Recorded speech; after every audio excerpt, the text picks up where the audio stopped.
rangkaian hikmah peringatan Isra wal Mi'raj Nabi besar Muhammad sallallahu alaihi wasallam 1440 Hijriah bertempatan dengan 2019 Masehi yang akan disampaikan secara luas oleh Al-Mukarram Al-Habib Hasan Al-Mudar dari Samarinda. Kepada beliau waktu seluas-luasnya kami persilahkan.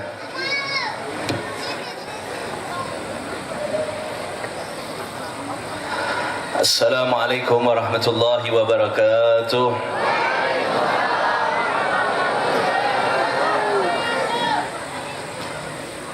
Alhamdulillah alladzi qad rafa'a qadra nabiyyina Muhammadin sallallahu alaihi wasallam fid dunya wa fil ukhra wa asra bihi lailan minal masjidil harami ilal masjidil aqsa fa'adim bidzalika fakhra fasalla bil anbiya'i wa qaddamahu Jibril liyu'lam annahu bidzalikal maqami ahra summa rafa'a wa dhahara ila mustawa yusma'u fihi sarifal aqlami fara'a min ayatihil kubra. Allahumma salli wa sallim wa barik wa karrim biqadri azamatika dhatikal aliyyah bi kulli waqtin wa hinin abada adada ma alimta wa mil'a ma alim ala sayyidina wa maulana Muhammad wa ala ali sayyidina Muhammad sahibit taj wal mi'raj wal buraq wal alam wa dafi'il bala'i wal waba'i wal maradi wal alam jismuhu mutahharun mu'attarun munawwar man ismuhu maktubun marfu'un mawdu'un ala al-lawhi wal qalam syamsid duha badrid duja nuril huda misbahid dulam abil qasim sayyidil qawnaini wa syafi'ith thaqalain abil qasim sayyidina Muhammad bin Abdullah sayyidil arabi wal ajam nabiyil haramain mahbubin inda rabbil masyriqaini wal maghribain.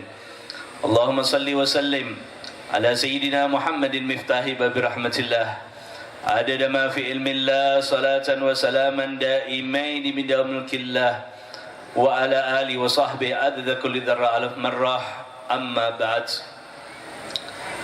Yang kami muliakan para habaib, wabil khusus Al-Habib Ahmad Al-Habashi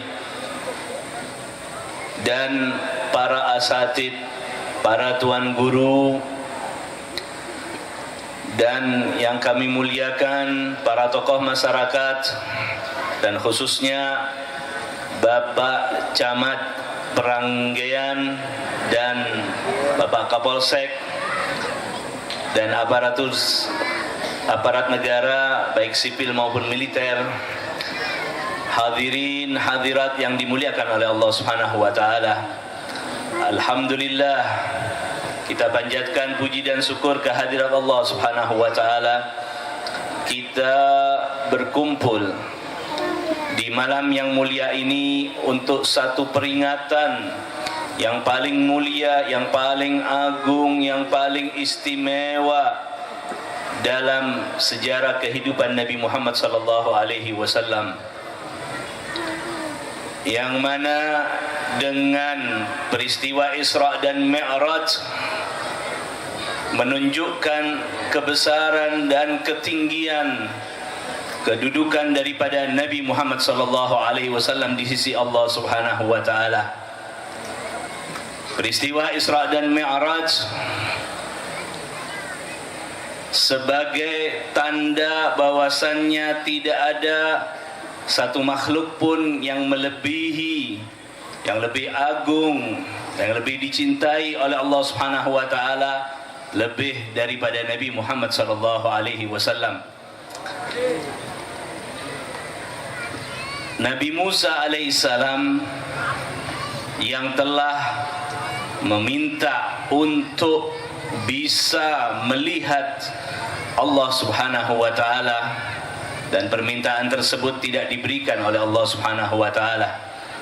Nabi Musa seorang nabi dan termasuk nabi yang memiliki kedudukan yang tinggi di sisi Allah, salah satu ulul azmi, dan Allah menceritakan dalam banyak ayat di dalam Al-Quran, mulai kelahirannya, kemudian dakwahnya, riwayat cerita daripada Nabi Musa alaihissalam, dan beliau diberikan keistimewaan bisa mendengar firman Allah Subhanahu wa taala. Nabi Musa alaihissalam bisa mendengar firman Allah Subhanahu wa taala secara langsung tanpa perantara malaikat Jibril. Sehingga Nabi Musa menginginkan sesuatu yang lebih, sesuatu yang lebih hebat, lebih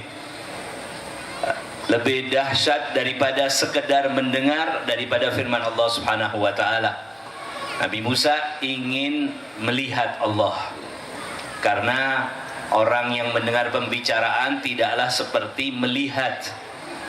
Sehingga Nabi Musa memohon kepada Allah, Rabbi arini anzur ilaik, ya Allah, perlihatkanlah aku kepadaku sehingga aku bisa melihat Engkau. Nabi Musa menginginkan untuk bisa melihat Allah Subhanahu wa taala, yang mana melihat Allah Subhanahu wa taala ini adalah puncak daripada kenikmatan surga. Allah Subhanahu wa taala berfirman, lilladzina ahsanul husna wa ziyadah. Bagi orang-orang yang berbuat baik, bagi mereka ada husna, yaitu surga, wa ziyadah, dan ada tambahannya lagi.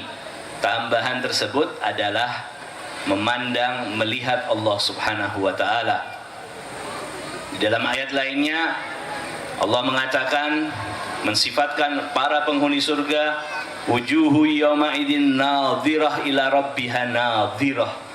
Wajah-wajah para penghuni surga itu berseri-seri, tampan dan cantik-cantik.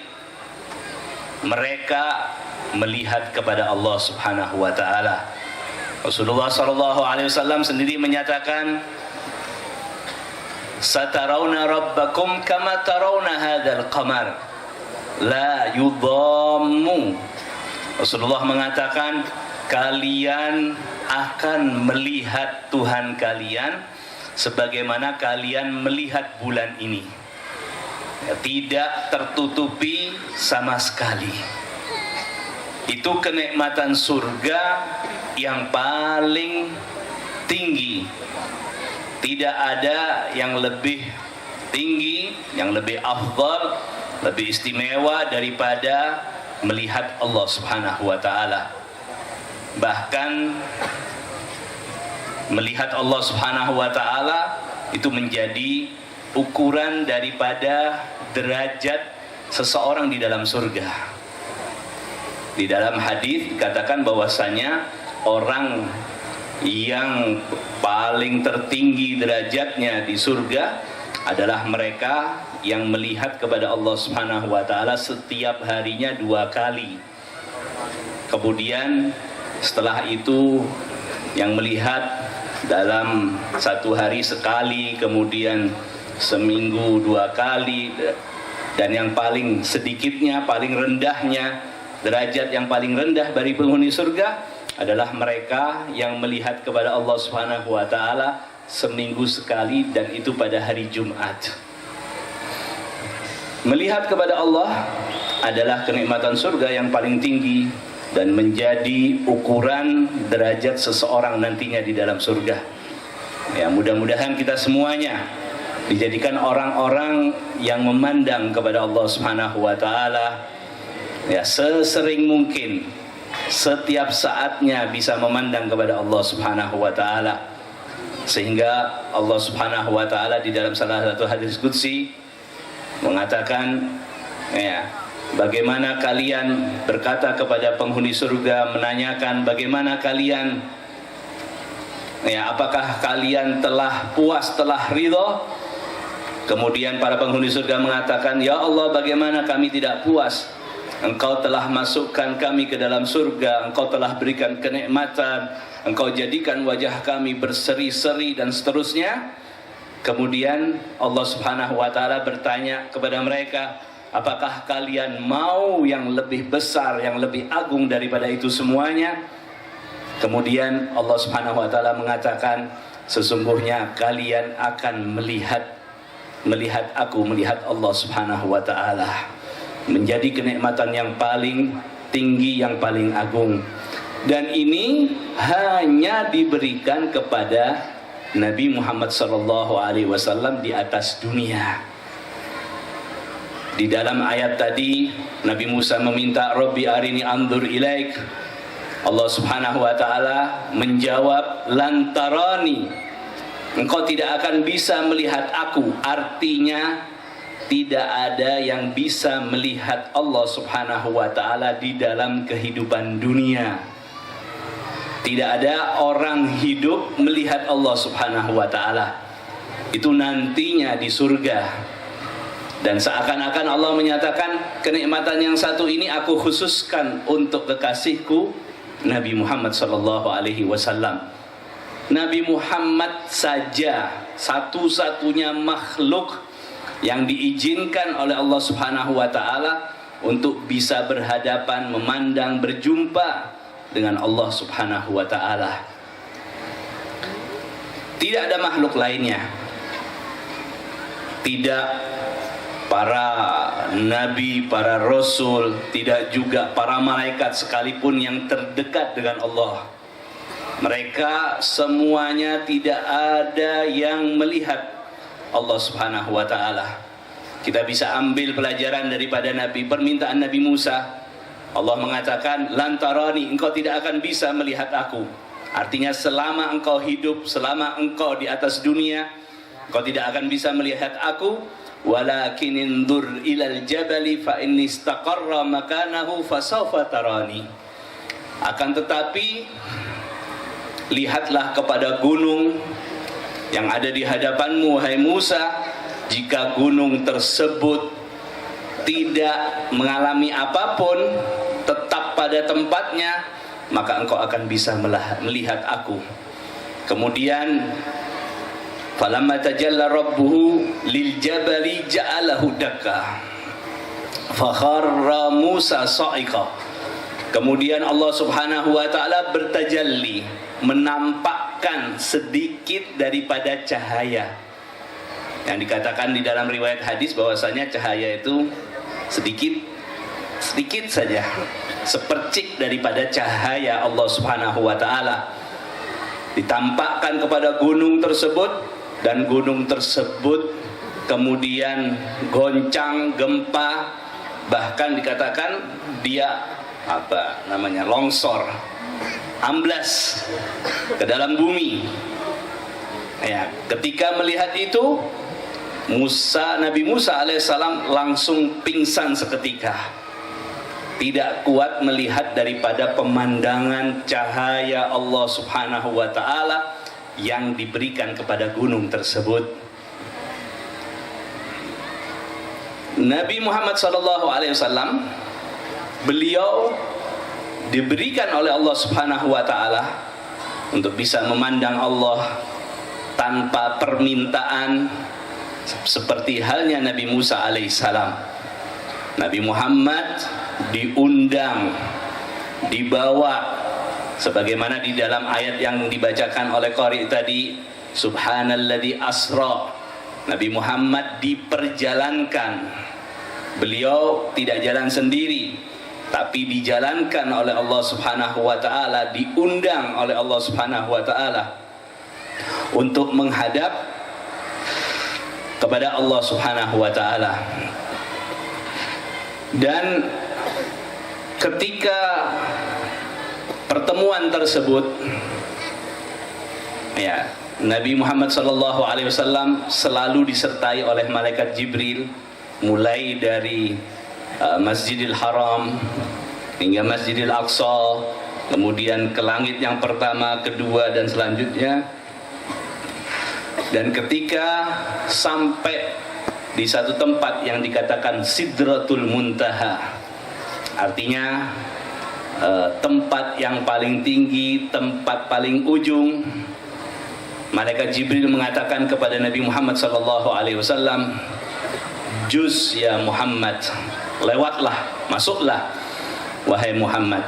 Kemudian Nabi Muhammad sallallahu alaihi wasallam mengatakan, "Ayatruku sahibun sahibahu fi hadal makan?" Apakah seorang teman meninggalkan temannya di tempat seperti ini? Engkau bersama aku mulai di dunia, mulai dari Masjidil Haram, Masjidil Aqsa dan seterusnya, kemudian sampai di tempat ini engkau tinggalkan aku. Mari kita bersama berdua untuk masuk. Kemudian malaikat Jibril mengatakan, "Juz ya Muhammad, ya, fa in justa fa in taqaddamta ikhtaraqta wa in taqaddamtu ihtaraqtu." Malaikat Jibril mengatakan, "Lewatlah wahai Muhammad, masuklah. Sesungguhnya jika engkau maju terus, maka engkau akan bisa menembus, engkau akan bisa masuk. Akan tetapi jika aku masuk," ya, dalam riwayat dikatakan, "jika aku masuk sedikit saja, maka aku akan terbakar daripada cahaya Allah Subhanahu wa taala. Wa ma minna illa lahu maqamun ma'lum." Kita ini memiliki posisi, memiliki kedudukan masing-masing. Tidak semua bisa menduduki kedudukan orang lain. Malaikat Jibril mundur. Dia berhenti di tempat tersebut, sedangkan Nabi Muhammad SAW maju terus untuk berhadapan, berjumpa dengan Allah Subhanahu wa taala. Ya, dikatakan di dalam Maulid Habsyi, satu pasalnya mengatakan tashhadu fi haddatu liddat. Ya, bahwasanya zat Nabi Muhammad menyaksikan daripada zat Allah Subhanahu wa taala. Dikatakan rutabun tasqutul amani hasradun madunaha wara'u. Dikatakan itu kedudukan, semua cita-cita, semua angan-angan akan jatuh, artinya tidak mampu untuk berfikir atau untuk menggapai daripada kedudukan tersebut, kedudukan Nabi Muhammad SAW ketika bertemu dengan Allah Subhanahu wa taala. Dan malaikat Jibril mundur, akan tetapi Nabi Muhammad SAW tetap maju. Dan yang kita bisa ambil juga daripada hikmahnya adalah Nabi Muhammad SAW, beliau Isra dan Mi'raj hingga berhadapan dengan Allah Subhanahu wa taala itu dengan pakaian beliau, ya, dengan seluruh yang menempel di dalam jasad beliau, bahkan dengan sandal yang beliau pakai sekalipun, atau terompa yang beliau pakai sekalipun.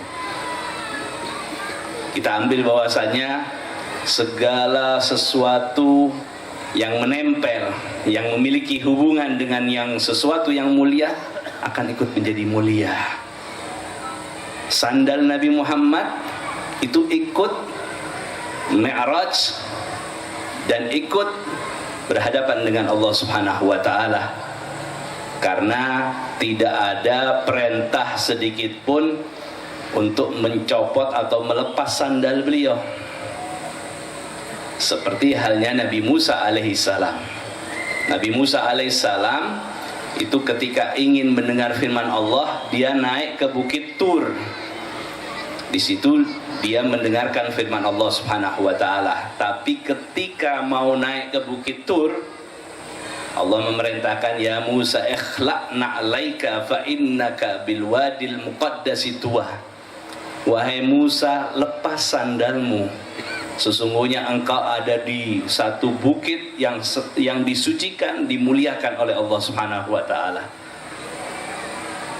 Nabi Musa di atas muka bumi ingin mendengar, hanya ingin mendengar firman Allah, disuruh melepas sandalnya. Sedangkan Nabi Muhammad di atas Sidratul Muntaha, di atas Arsy, tidak ada sedikit pun Allah memerintahkan untuk melepas sandal daripada Nabi Muhammad SAW. Begitu mulianya sandal daripada Nabi Muhammad SAW. Kita tahu semuanya, sandal itu tempatnya ada di bawah kaki, diinjak. Tidak ada satu orang pun pakai sandal ditaruh di atas kepala. Pasti ada di kaki, diinjak, ya, dan kena kotoran dan lain sebagainya. Tapi ketika itu menempel dengan kaki Nabi Muhammad SAW, dengan jasad Nabi Muhammad SAW, maka menjadi mulia. Ya, sehingga Sayyidina Ibn Abbas, beliau sebagai salah seorang yang berkhidmat kepada Nabi, selalu membawa sandal daripada Nabi Muhammad SAW. Kalau dilepas, beliau pasti memegangnya, membawanya, ya, dan akan diberikan ketika Nabi SAW ingin memakainya. Bahkan para ulama itu menggambar bentuk daripada sandal atau terompa daripada Nabi Muhammad SAW. Ya, bentuknya saja digambar, dimuliakan, ya, sampai ya, digambar di atas kopiah, di atas kepala kita. Mungkin ada hadirin yang pakai kopiah, itu ada gambar bentuk terompa Nabi Muhammad SAW. Itu bentuk terompanya. Ya, begitu dimuliakan karena itu dia berhubungan, dia memiliki ikatan dengan Nabi Muhammad SAW. Jadi mulia, jadi agung.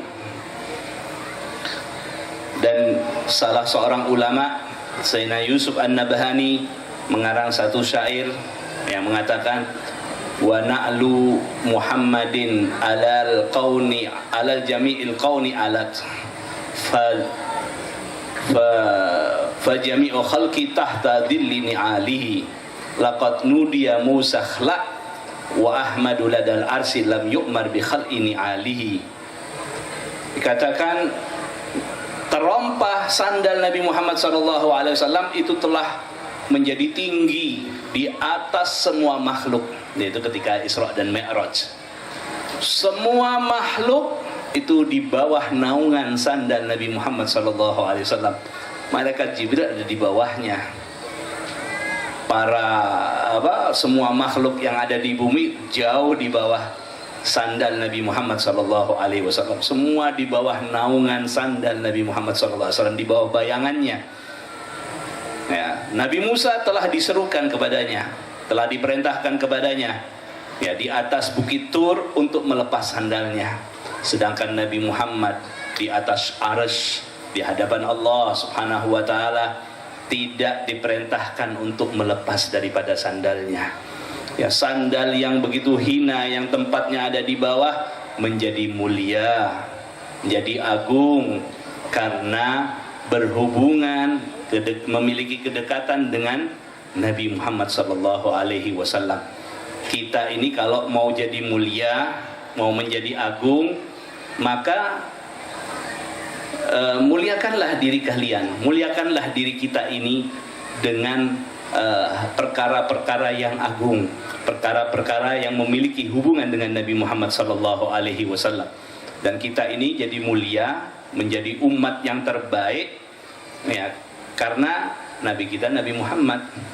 Ya, katakan kuntum khaira ummatin ukhrijat linnas. Kalian adalah umat yang paling baik di antara umat-umat yang lainnya. Karena apa? Karena Nabi kita adalah Nabi Muhammad SAW. Kemuliaan sudah ada di dalam diri kita karena kita adalah umatnya Nabi Muhammad. Yang mana Nabi Musa di dalam hadis yang panjang, beliau menginginkan menjadi salah satu umatnya Nabi Muhammad SAW. Nabi Musa seorang nabi ingin jadi salah satu umatnya Nabi. Kita ini sudah jadi umatnya Nabi Muhammad SAW.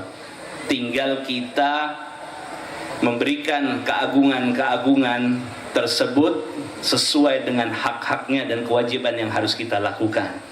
Ini salah satu hikmah daripada Isra dan Mi'raj Nabi Muhammad SAW, bahwasanya Isra dan Mi'raj itu menunjukkan kemuliaan, keagungan, kedekatan Nabi Muhammad SAW terhadap Allah Subhanahu wa taala, dan tidak ada yang bisa mengungguli atau melampaui daripada kedudukan Nabi Muhammad SAW.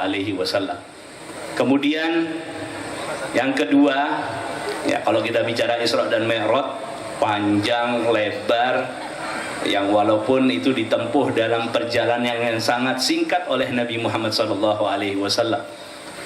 akan tetapi mungkin kita mengambil satu hikmah lagi, ya, Isra dan Mi'raj ini yang paling utama, ya, yang paling ujung, ya, itu adalah pertemuan Nabi dengan Allah Subhanahu wa taala.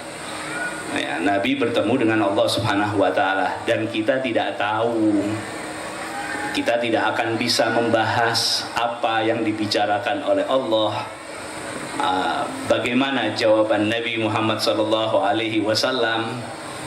Ya, itu Nabi Musa alaihissalam saja ketika mendengar firman Allah Subhanahu wa taala itu mendapatkan cahaya yang begitu hebat, ya, sampai dikatakan kalau sudah Nabi Musa alaihissalam mendengarkan firman Allah kemudian turun dari Bukit Tur, beliau memakai toilasan, ditutupi wajahnya, ya, karena orang tidak akan sanggup melihat wajah Nabi Musa yang setelah mendengar firman Allah dan dia mendapatkan cahayanya, bisa mati orang. Dan Nabi Muhammad SAW di dalam pertemuan itu tidak ada yang tahu, hanya ada Nabi Muhammad dan Allah Subhanahu wa taala. Kita tidak tahu apa kira-kira pembicaraannya, tapi yang pasti kita tahu satu, ya, hanya satu, yaitu kewajiban sholat 5 waktu, pasti. Dan gara-gara itu beliau turun, gitu ya, turun. Pertama dikasih berapa? 50 waktu. Turun bertemu Nabi Musa. Nabi Musa memerintahkan untuk kembali lagi minta keringanan. Nah, ya, bolak-balik sampai 9 kali, akhirnya menjadi sholat 5 waktu.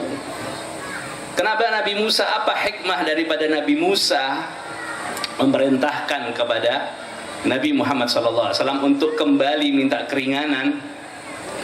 Padahal Nabi Muhammad, beliau adalah pemimpin para nabi. Ya, kok beraninya Nabi Musa itu minta kepada Nabi Muhammad, kembali wahai Muhammad, naik lagi. Ya, ini sama saja kalau kita apa? Bapak camat ketemu dengan Bapak Bupati. Nah, ya, Bapak Bupatinya Nabi Muhammad, Pak Camatnya Nabi Musa. Kok beraninya memerintahkan kepada, ya, Pak Camat merintahkan kepada Bupati? Ini kebalik. Ya, Nabi Musa memerintahkan kepada Nabi Muhammad, ayo kembali wahai Muhammad, minta keringanan. Umatmu lemah, mereka tidak akan sanggup. Nabi Musa alaihissalam itu beliau menikmati daripada cahaya yang ada di dalam wajah Nabi Muhammad SAW ketika berjumpa dengan Allah Subhanahu wa taala. Kalau Nabi Musa alaihissalam tadi kita ceritakan hanya mendengar firman saja dapat cahaya. Ini Nabi Muhammad berjumpa dengan Allah, dan Nabi Musa tidak diberi untuk bisa melihat Allah, tidak diberi. Karena itu paling tidak beliau melihat cahaya Allah di dalam diri Nabi Muhammad SAW, dan beliau menginginkan itu terbarukan terus. Disuruh kembali, kasih keringanan 5 jadi 45. Turun lagi ketemu Nabi Musa. Nabi Musa menyaksikan cahaya Allah yang baru lagi, disuruh kembali lagi. Ya, sampai akhirnya menjadi 5 waktu saja. Dan ketika sampai 5 waktu, Nabi Muhammad diperintahkan untuk kembali. Nabi Muhammad mengatakan, sesungguhnya aku telah malu untuk meminta keringanan lagi. Ya, akhlak yang begitu agung, yang mulia daripada Nabi Muhammad sallallahu alaihi wasallam. Ya, dan menunjukkan juga keagungan Nabi Muhammad sallallahu alaihi wasallam. Ya, bertemu dengan Allah Subhanahu wa taala itu seperti tidak ada apa-apanya, ringan betul. Sampai 9 kali bolak-balik antara Allah Subhanahu wa taala dengan Nabi Musa alaihissalam. Dan kita kembali kepada hikmah yang kedua, yaitu masalah sholat. Sholat 5 waktu. Ya, sholat 5 waktu ini yang paling utama di dalam agama kita, agama Islam. Ya, kita dengarkan hadis yang mungkin kita hafal. Sholat adalah tiang agama. Barang siapa mendirikan sholat, maka dia telah mendirikan agama. Barang siapa meninggalkan sholat, maka dia telah menghancurkan agama. Dan sholat difardukan atau diwajibkan itu pada malam Isra dan Mi'raj secara langsung kepada Nabi Muhammad SAW. Beda dengan rukun-rukun lainnya, rukun Islam yang lainnya, puasa, zakat, haji, itu cukup Allah Subhanahu wa taala memerintahkan malaikat Jibril turun bawa ayat menyampaikan kepada Nabi Muhammad tentang kewajiban puasa, kewajiban membayar zakat, kewajiban haji. Tapi sholat secara langsung diberikan kepada Nabi Muhammad sallallahu alaihi wasallam. Yang menunjukkan sholat ini posisinya paling penting di dalam ajaran agama Islam. Ya. Karena itu dikatakan dalam sebuah hadis, man tarakas sholata muta'ammidan faqad kafara jihara. Barang siapa meninggalkan sholat dengan sengaja, tanpa ada alasan, tanpa ada udzur, maka dia telah kafir dengan nyata, keluar daripada agama Islam. Kalau kita pelajari ya di dalam syariat Islam, di dalam ajaran Islam, di dalam kitab-kitab fikih yang dipelajari di pesantren-pesantren, ya, bagi orang yang meninggalkan rukun daripada rukun Islam, seperti misalnya puasa, orang ini tidak mau puasa. Ya, padahal dia wajib puasa, bisa untuk berpuasa, tidak mau puasa, ya, karena tidak kuat menahan lapar dan haus, atau karena memang dia tidak mau puasa karena meremehkan daripada kewajiban Islam, tidak mau puasa. Bagaimana hukumannya? Hukuman orang yang tidak mau puasa itu dinasehati, diajak untuk berpuasa. Kalau tidak mau, dipenjarakan. Yang memiliki kekuasaan, ya, yang punya kekuasaan, dibawa, dipenjara, jangan dikasih makan mulai subuh sampai maghrib. Artinya dipaksa puasa, mau tidak mau puasa sendiri dalam penjara. Nah, ya, dari subuh sampai maghrib jangan dikasih makan, jangan dikasih minum. Ini hukuman bagi orang yang tidak mau puasa. Orang tidak mau mengeluarkan zakat, padahal dia wajib untuk mengeluarkan zakat, tapi dia tidak mau. Apa hukumannya? Hukumannya ya secara baik-baik dinasehati, diingatkan tentang masalah zakat ini wajib, dan kemudian bagaimana orang yang tidak mau mengeluarkan zakat. Kalau tetap tidak mau, ya, maka hartanya itu dirampas, diambil secara paksa sesuai dengan zakat yang wajib, kemudian diambil, diberikan kepada orang-orang yang berhak untuk menerimanya. Jadi dipaksa secara paksa untuk berzakat. Kemudian orang yang tidak mau haji, misalnya tidak mau haji, dia sudah mampu, sudah bisa untuk melaksanakan haji, tapi dia tidak mau berangkat. Haji ini lebih luas lagi, lebih leluasa, ya. Orang yang sudah mampu untuk haji, misalnya sudah mampu, sudah bisa, sudah waktunya bisa berangkat, tapi dia tunda, itu boleh. Terserah. Tahun ini bisa, tahun depan aja sudah. 2 tahun lagi aja, atau 5 tahun lagi sudah. Boleh saja. Ya, karena kewajiban yang sangat luas. Paling ancamannya cuma satu.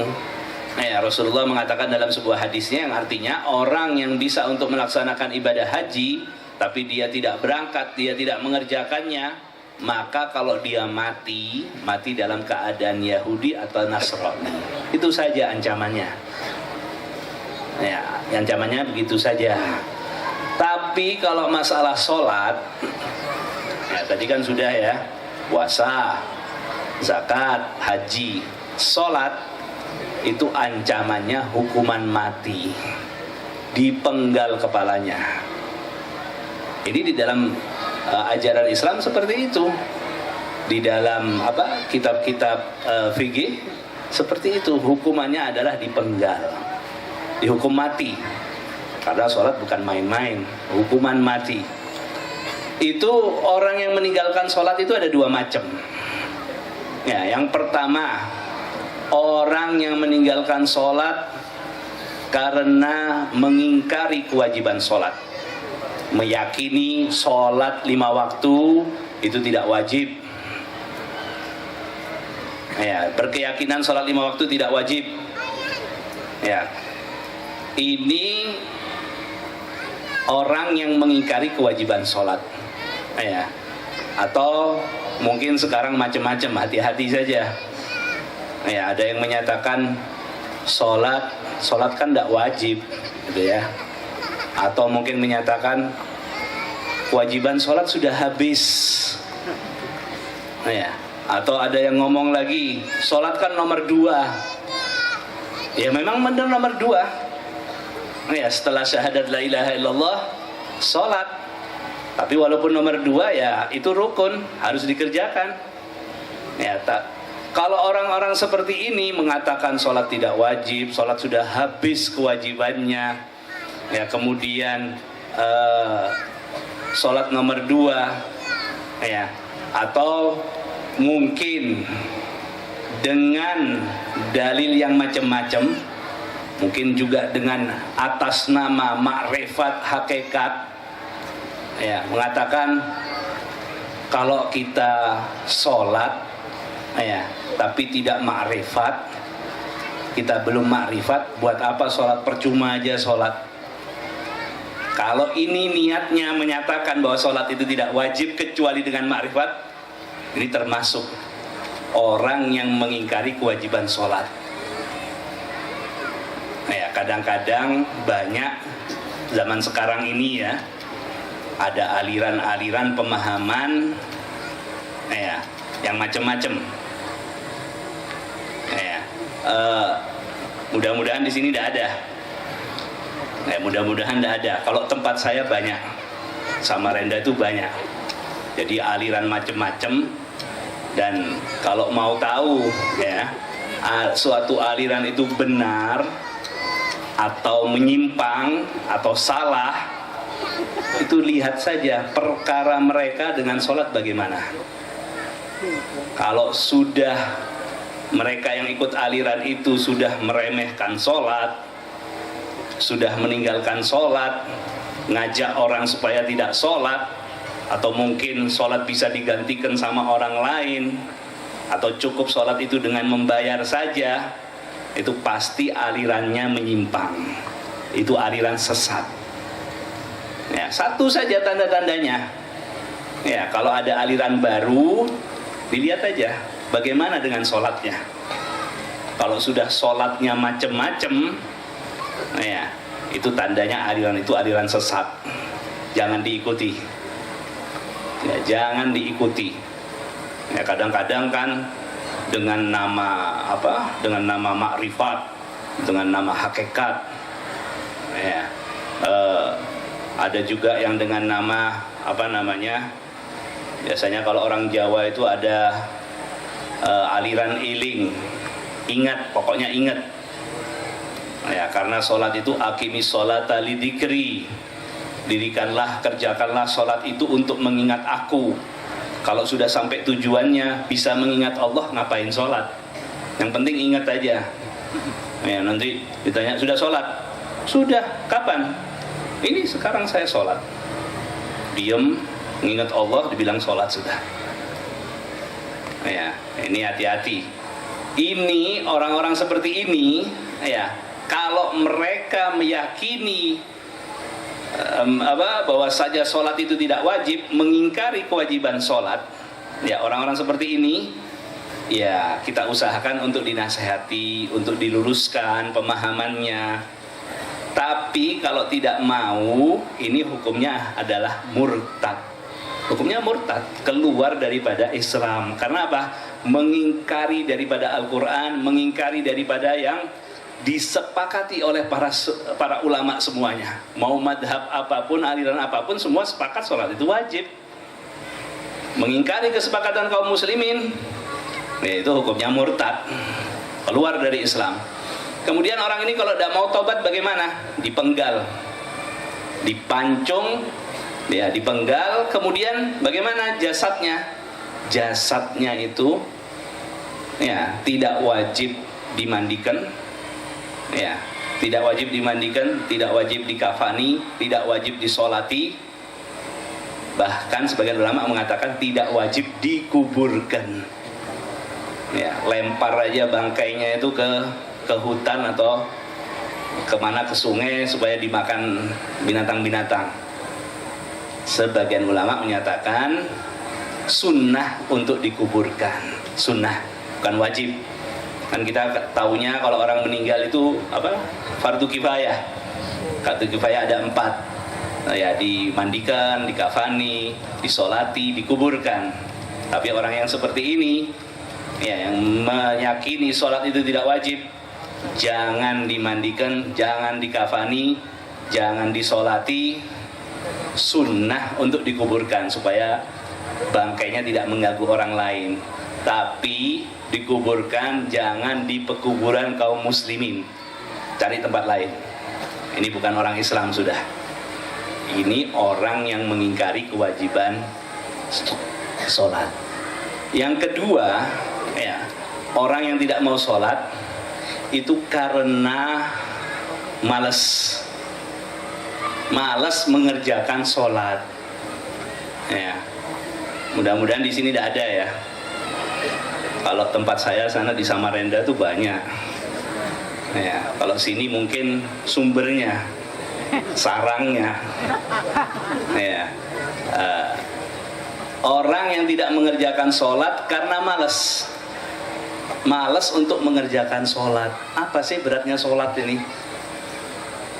Ya, beratnya sholat itu apa? Kalau kita kerjakan, kasih waktu 5 menit. 5 menit untuk 4 rakaat sholat duhur atau asar atau isya. 5 menit itu sudah sempurna. Sholatnya itu 5 menit itu 4 rakaat sudah sempurna. Sholat dengan sunnah-sunnahnya, ya, lengkap dengan bacaan-bacaan zikirnya, doa-doanya itu lengkap itu. Bahkan sampai salam, wiritan itu 5 menit. Baca wirid-wiridnya sholat 5 menit. Baca doanya 5 menit. Cuma 5 menit aja kan. Banyak orang tidak ngerjakan sholat. Cuma 5 menit. Ya, tapi untuk urusan lain bisa ngelihat. Kalau sekarang ngelihat apa itu? Ngelihat HP. Ya, ngelihat HP, ngelihat WA, ngelihat apa medsos dan lain sebagainya berjam-jam. Ya, sampai urusan yang lainnya itu apa tertinggal semuanya sudah. Yang penting lihat HP-nya. Bangun tidur lihat HP, mau tidur lihat HP. Ya, sholat 5 waktu yang mungkin sekali waktunya ngerjakan 5 menit aja tidak bisa. Ya, ini orang sholat tidak sholat karena malas untuk mengerjakannya. Bagaimana orang-orang seperti ini? Orang-orang seperti ini ya dinasehati baik-baik, diingatkan untuk melaksanakan sholat. Ya, kemudian diingatkan ancamannya orang yang meninggalkan sholat itu bagaimana. Ya. Dan Allah dalam Al-Quran tidak mengancam orang yang meninggalkan sholat. Orang yang meremehkan sholat itu saja itu masuk neraka wel. Kan kalian hafal, kita semua hafal. Allah mengatakan fawailul lil musallin, neraka wel bagi orang-orang yang sholat. Alladzina hum an sholatihim sahun, yang mereka melalaikan terhadap sholatnya. Artinya melalaikan, mereka meremehkan sholat. Sudah waktunya ditunda-tunda, diakhir-akhirkan, sehingga keluar dari waktunya. Ini masuk neraka wel. Bukan tidak sholat. Ya, terutamanya sholat subuh. Jam berapa kita sholat subuh? Sholat subuh jam 6 misalnya. Sholat subuh jam 6. Oh, masuk neraka wel. Ya, bukan tidak sholat. Ya, jadi yang ada di rumah itu, ya, sholat subuh tidak bisa bangun. Tapi kalau sudah jam 5:30 bangun. 5:30 bangun karena apa? Karena panggilan sekolahnya, karena panggilan tokonya, panggilan mau ke pasar, panggilan mau ke kantor. Ya, bangun pasti 6:30 bangun. Ya, bahkan anak-anak kita yang di rumah itu, ya, kalau mereka tidak bangun subuh, aman-aman saja, tentram rumah itu. Tapi kalau tidak bangun untuk berangkat ke sekolah, kiamat rumahnya. Ayahnya marah, ibunya marah, ya, marah-marah karena anaknya tidak bisa bangun untuk berangkat sekolah. Untuk sholat subuh, tidak ada apa-apa. Bahkan mungkin orang tuanya juga sama-sama kelewatan sholat subuh. Ya, 6:30 pasti bangun. Karena ada yang mau ke pasar, ada yang mau ke toko, ada yang mau ke kantor, ada yang mau berangkat sekolah, pasti bangun. 6:30 bangun, siap-siap, mandi mungkin, ya, pakai seragam atau pakai pakaian. Kemudian mau berangkat, sholat subuh. Jam berapa sholat subuh? Jam 7. Jam berapa tadi? Jam 6. Jam 6 sholat subuh. Jam 6 sholat subuh itu sudah habis waktunya, sudah di luar waktu. Bagaimana orang seperti ini? Ya, ini orang seperti inilah yang masuk dalam ayat fawailul lil musallin. Neraka wel bagi orang-orang yang sholat seperti itu, menunda-nunda sholat, mengakhir-akhirkan sholat. Nanti begitu juga waktu duhur. Waktu duhur ada kesibukan, lagi di sekolahnya, lagi di pasar, lagi di kantor, lagi di tokonya, banyak pelanggan, akhirnya dia tunda. Terus nanti dulu aja sudah. Ya, sebentar lagi saya kerjakan, tidak taunya sibuk sampai asar. Asar belum sholat duhur. Akhirnya sekalian sudah sholat duhur sama asar. Sholat duhur sama asar, duhurnya di waktu asar, sudah habis waktunya. Bagaimana? Ini masuk dalam ayat yang dikatakan Allah, wailul lil musallin, neraka wel bagi orang-orang yang seperti ini, meremehkan sholatnya. Ya. Tahu ndak apa neraka wel?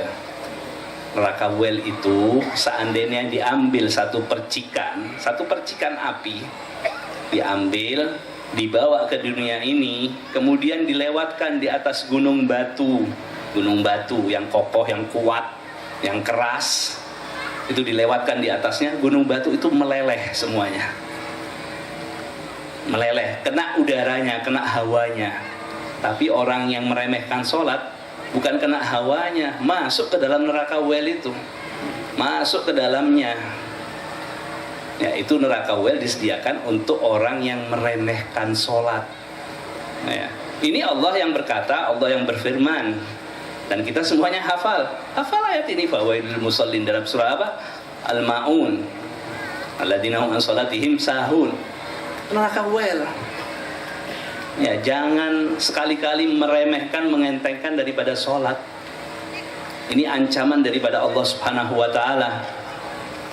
Orang yang tidak sholat karena malas, itu hukumannya juga begitu, dipenggal, dipancung. Ya. Kemudian bagaimana kalau ini masih dihukumi muslim? karena dia tidak mengingkari kewajiban sholat, cuma males saja. Dihukumi muslim, jasadnya ya harus dimandikan, dikafani, disolati, kemudian dikuburkan di pekuburan kaum muslimin, kemudian kita serahkan perkaranya kepada Allah. Apa katanya Allah? Mau ditempatkan di mana? Mau dimasukkan ke surga atau neraka? Tapi kemungkinan masuk neraka gitu ya, karena janji Allah, fawailul musallin. Ya. Allah Subhanahu wa taala dalam ayat tadi mengancam orang yang meremehkan sholat, tidak sholat tepat pada waktunya. Ya.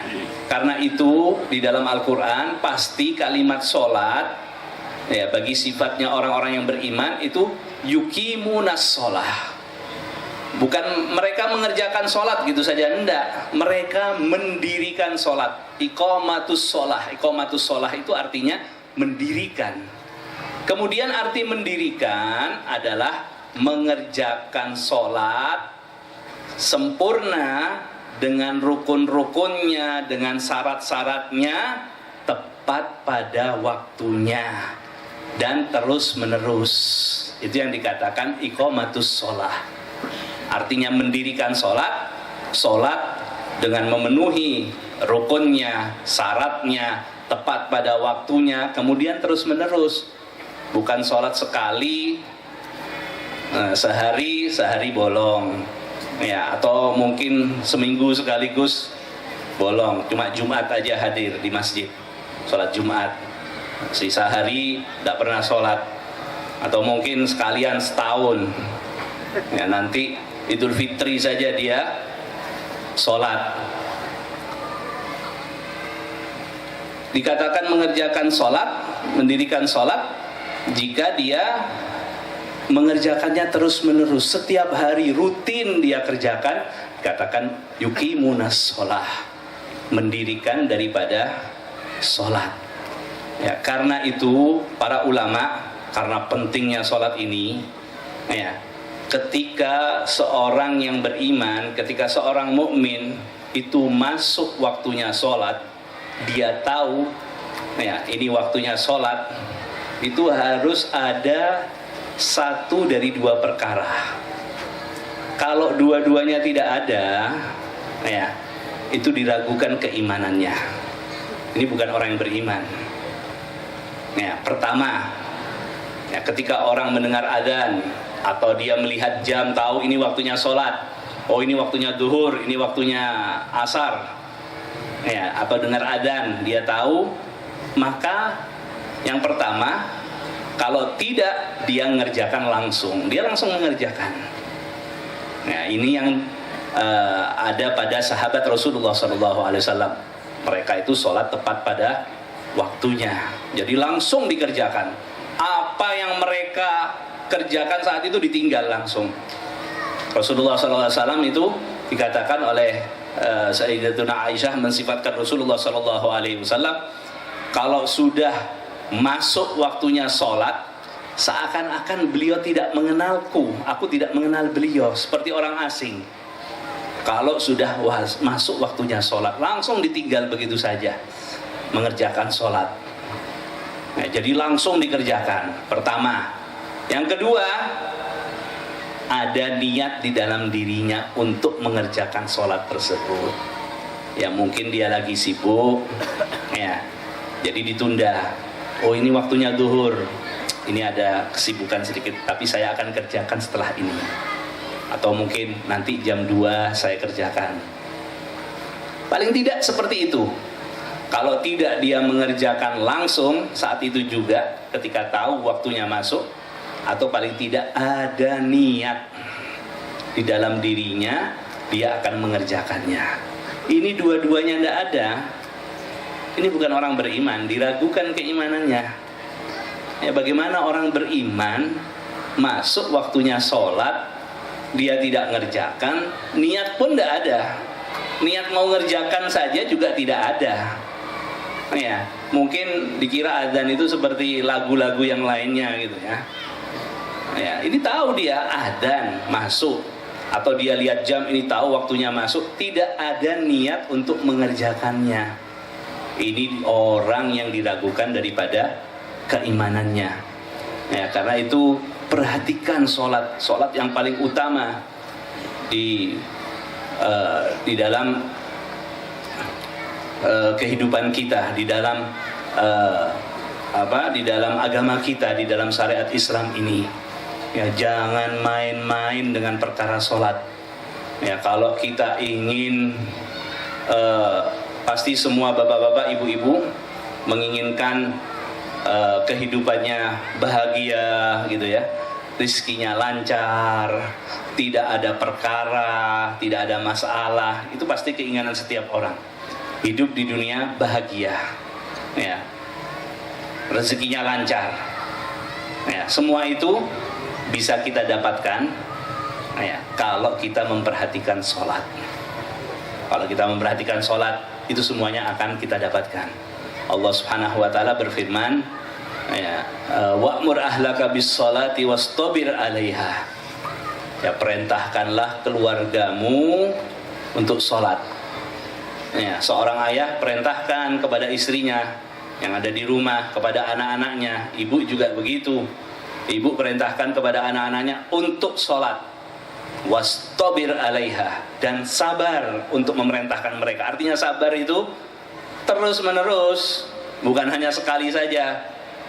Wahai anak, sholat, enggak, tapi subuh bangunkan, ya, diawasi mereka sholat, kemudian nanti duhur begitu lagi, ya, ditanya paling tidak kalau memang sholatnya di luar, kamu sholat di mana, sudah sholat apa belum. Nanti asar begitu juga, waktu demi waktu harus sabar untuk mengajak mereka, memerintahkan mereka untuk sholat. Perhatikan sholat. Kemudian apa kata Allah? La nas'aluka rizqan. Kami tidak mempermasalahkan rizki kalian.